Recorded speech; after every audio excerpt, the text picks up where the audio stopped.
There's a couple of characters hidden in shadow in this episode. I knew who this one was straight away, but I swallowed this red herring hook, line, and sinker. How'd you do? Let me know down in the comments. G'day, welcome to the Nerdy Dad channel and my discussion of the Bad Batch episode, The Clone Conspiracy. But let's make it an actual discussion. Let me know what you thought of the episode in the comments. The Clone Conspiracy is the 7th episode of the Bad Batch Season 2. It was directed by Nathaniel Villanueva and it first screened on the same night with its companion piece, Truth and Consequences. Look, I'll start up at the top by saying that the Bad Batch aren't in the episode, but it is vital setup for Truth and Consequences, and in that episode, the Batch are front and center. It's necessary to give that episode stakes. The showrunners did the same thing in Season 1 with Devil's Deal and Rescue on Ryloth. The episodes are very different, but there's one episode without the Batch that sets up the stakes for the next episode in the arc. There's something else that these two episodes have in common with that pair from Season 1. They're very good. I'm about to get into the plot, so that means spoilers. If you haven't watched the episode and you don't want to be spoiled, come back later. The stakes of this episode are set very high straight at the top of the episode, when Cade is murdered because he was going to testify to the Senate about the destruction of Kamino.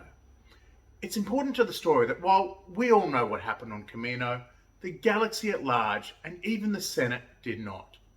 Like Andor, this episode shows us how the Empire controls information, even the destruction of every major population center on a planet.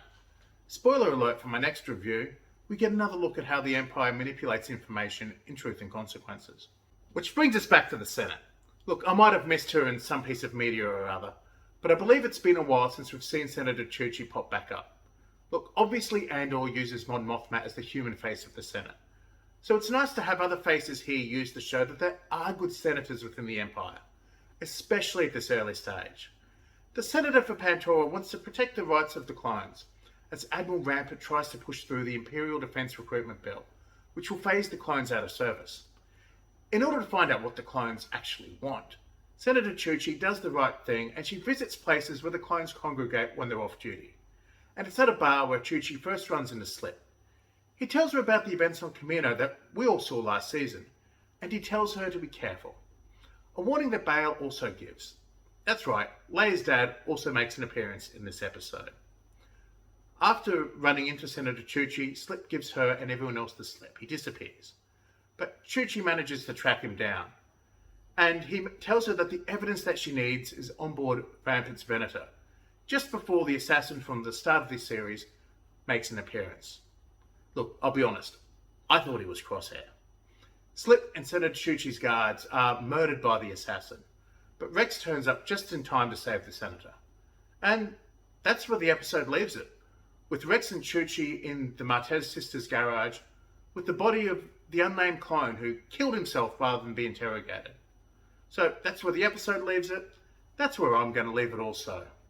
Please like, comment, share, subscribe, all the things.